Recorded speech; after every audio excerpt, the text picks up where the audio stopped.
We are talking quarterbacks. Hello, everyone. I'm Eagles insider Dave Spadaro with quarterbacks coach John DeFilippo, presented by the Rothman Institute at Jefferson. So let's get this straight. The Eagles lose an MVP candidate, gone for the year. Nick Foles steps in. Everything's smooth. John, how you doing? No doubt, doing great. How'd Nick play? How'd Nick play on Sunday? Played great. Yeah. You know, 4 touchdown games are starting to become the norm around here, which is a good thing. It's amazing. We need to keep that going. So I thought he played within himself. I thought, you know, whenever you change quarterbacks, you worry about change of cadence at the line of scrimmage.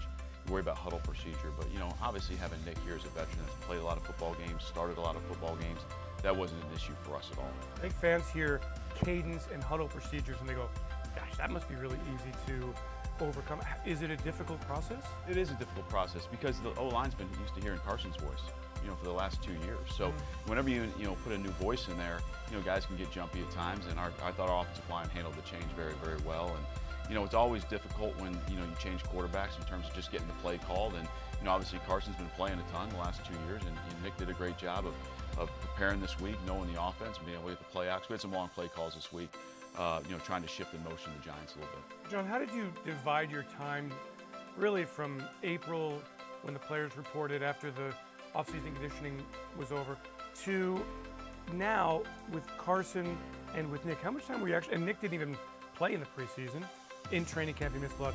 How much time were you able to give to Nick during the year? A good amount.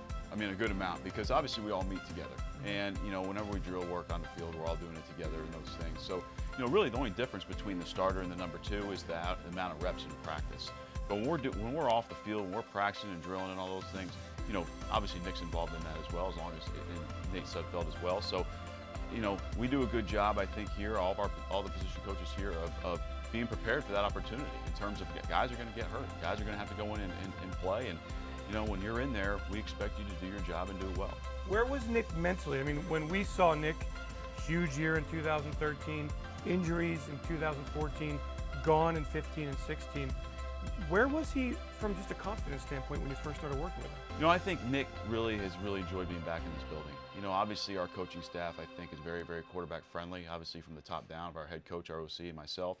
I think it's a very, very unique room in terms of the character of that room, the way those guys work together on a day-to-day basis. I mean, they're in there early, you know, going through all the blitzes, all the plays, all the looks that you're going to see that week against the defense that we're playing. And I think because of the unity we have in that room, I think it's positive for everybody, and that's why I think we're having some success. So prior to playing in LA, how many actual reps with starting type players did Nick have in practice all year? 0.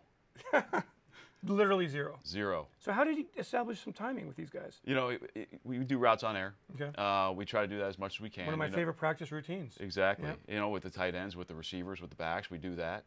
But at the same time, that's pretty standard across the league. Where, you know, our practices aren't very long. I mean, they're usually 2 hours at the most. So, you know, and obviously the second team offense services the first team defense and vice versa. And, you know, Nick's been running that huddle, so he's been having a rapport with some of the receivers, but not all of them. And you're expected when you go in there and give the look for the defense, as Nick has been, it's not just going in there and just, you know, being lazy and forgetting your footwork and all those things. You're expected to work on your craft every day. And Nick took a lot of pride in that. I think that's why you saw a pretty clean game on Sunday. Before that, though, coming in the fourth quarter against the Rams, you're up in the coach's box. What did you expect from Nick? For him to go out and play well, no doubt. I mean, it was a very unique deal. I mean, obviously we're really bummed for Carson. There's no doubt about it. Everyone in this building's bummed for Carson. But it's our head coach has said all year, it's a next man up mentality. And no one panicked. None of our players panicked. None of the coaches panicked. No one panicked when Nick went in, because we know Nick's a great player, and he's going to go in there and do his job and do his job to the best of his ability, and he's prepared. So we have all the faith in the world in Nick. Did Nick see a lot of blitzes on Sunday? Yes. So that's what you thought going in, the Giants showed you? Yes, the Giants actually showed us a little bit more pressure, I think, than they had showed, especially down in the red zone. They were bringing a lot of cover 0 down in the red zone, which is an all-out blitz, more so than we've seen this season. So, you know, that was kind of their mantra last year, and then they kind of calmed down a little bit because of some of the injuries, I think, on defense.